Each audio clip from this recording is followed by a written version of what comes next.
Hello, everybody. Scott Golden here with the WCW Saturday Night Review series. We are entering 1991. We are going to go through all the way back to 1985 with this series eventually, but we'll see where we can get to. Watched about most of 1991 as it was, just going to catch up and have time to record stuff. Anyway, we've got nearly 2,400 of these available for your listening pleasure anyhow. So this is the December 28th, 1991 edition, 90-minute episode, and also features Jim Ross conducting ringside interviews with Paulie Dangerously. Dangerously basically said that the goal of putting Sting out of commission has come true. Dangerous Alliance recently attacked Sting, and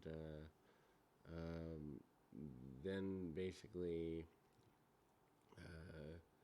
he would have to eliminate Dustin Rhodes, Ron Simmons, Barry Windham, and Ricky Steamboat to get his point across to the WCW committee. Also, there's signing contract up where the physical demands aren't as bad as WCW US Champion Rick Rude, TV Champion Steve Austin, Arn Anderson, Bobby Eaton, and Larry Zbyszko and Medusa. Then they have to eliminate the idea of getting into control of the seat on the board of directors. Dangerous Alliance carries Rude's backstage on their shoulders, including the weekly top 10 rankings, which I won't bother to read, but basically, that's there. There's also a magazine segment hosted by Eric Bischoff in which it's announced that Jushin Liger would defend the WCW Light Heavyweight Championship. Brian Pillman for the title. He defeated him on Christmas night.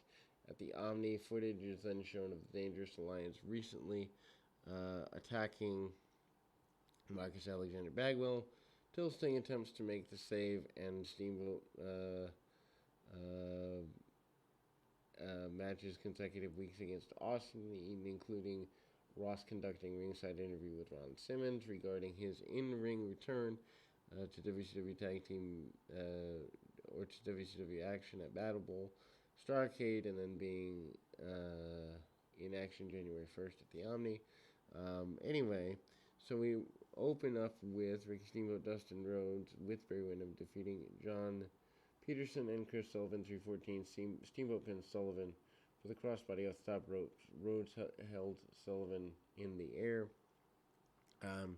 Again, Steamboat and Rhodes are decent enough friends here. They're also tag team champions and a team of people who, for the most part, are, I guess I would say, ready to be there for each other, and kind of, giving in real life and in story, Rhodes kind of having a little bit of a mentorship relationship with Ricky Steamboat.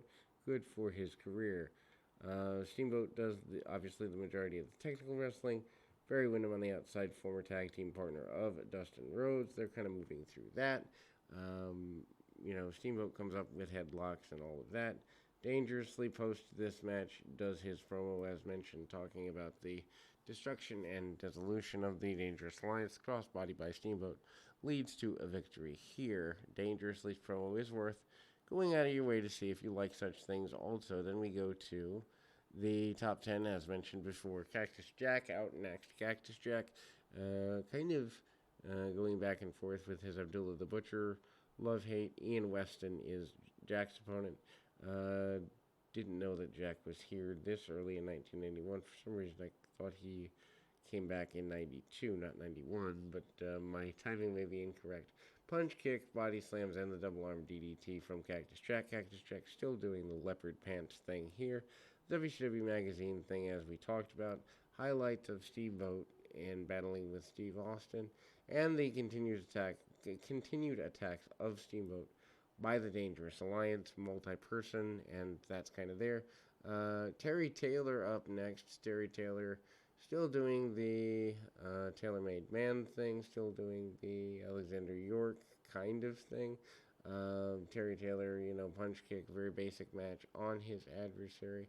Not exactly the best of situations for the enhancement talent, Alexander York. On the outside of the ring, actually needing a little bit of acting lessons because she looks quite bored as it relates to the actions that her man is having to take to keep the match going. Body slams, snap mares, and basic stuff Terry Taylor at this time actually is quite enjoyable, but he also does the Ric Flair rolling neck snap, or the Mr. Perfect rolling neck snap on the enhancement talent. The enhancement talent for this particular day is Rick Ryder.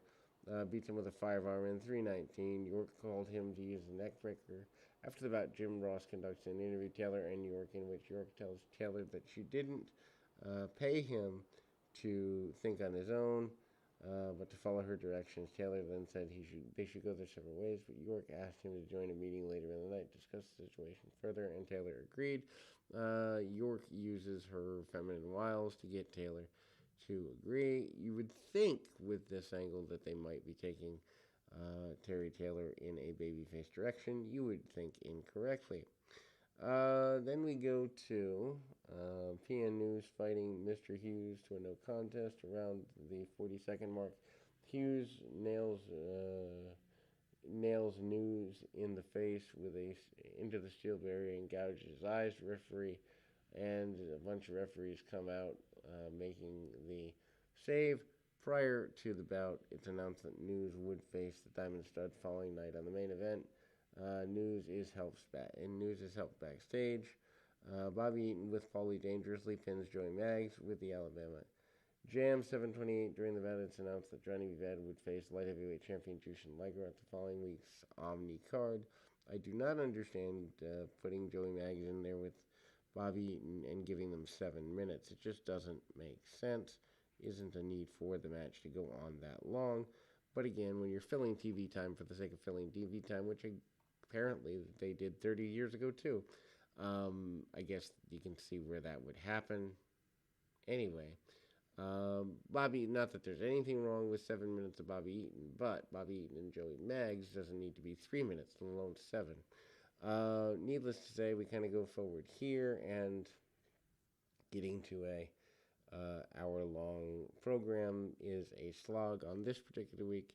Then we go to Bobby Eaton, as mentioned, Bobby Eaton out. Bobby Eaton with a bunch of body slams, basic maneuvers, nothing worth writing home about. Bobby Eaton is a member of the Dangerous Alliance, so that he has that going for him in his favor, and he and Anderson are one of the better tag teams of the early 90s in terms of at least the U.S. market. Anyway, Bobby Eaton getting some ride time on Joey Maggs. Maggs tapping the mat as though he's tapping out, although we don't have tap outs here in WCW in 1991, so that doesn't happen.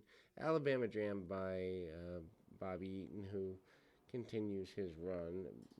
Larry Zbyszko out next. Zbyszko in an enhancement match, and I don't quite understand being a tag team guy, having him be in singles matches here, although Medusa coming out with him. Zbyszko relatively new, coming off the AWA run, AWA closing shop earlier in 1991. Zbyszko managing to brawl around on the outside, long way from his matches with Bruno. I believe they start calling him the Cruncher around this time due to the issues he had with Barry Windham and closing Windham's arm in the car door. Basically works arm submissions on the enhancement talent the majority of the time, and then hits a brain buster in order to get a victory. Medusa seems happy with this on the outside of the ring. Then we go to Johnny B. Bad. Johnny B. Bad continuing his dominance. Remember, Johnny B. Bad doing the Bad Blaster confetti gimmick going forward. Johnny B. Bad also kind of goes right after the enhancement talent and lands a couple of clotheslines, and then goes out to the outside, hits a sunset flip from the top rope. 1, 2, 3 on the enhancement talent of the day. Johnny B. Bad continuing to be pretty assertive, aggressive, and but the enhancement talent does come back from the sunset flip. Bad, however, does get another clothesline and a knockout punch. Bad doing kind of the Little Richard gimmick, which wasn't as bad as people think about. At least it's more personality than most of the guys who could do a bunch of gymnastics moves have today, even though it probably wouldn't get over today. Then we go to the enhancement match of the Wild-Eyed Southern Boys, or a.k.a. the Young Pistols. They are going against the enhancement talent team of Butch Malone and Don Michaels. They've done their heel turn pretty recently here, so obviously not exactly something that everybody's worried about. But anyway, double team by the Young Pistols, and pretty basic thing there. We will be back with more right after this.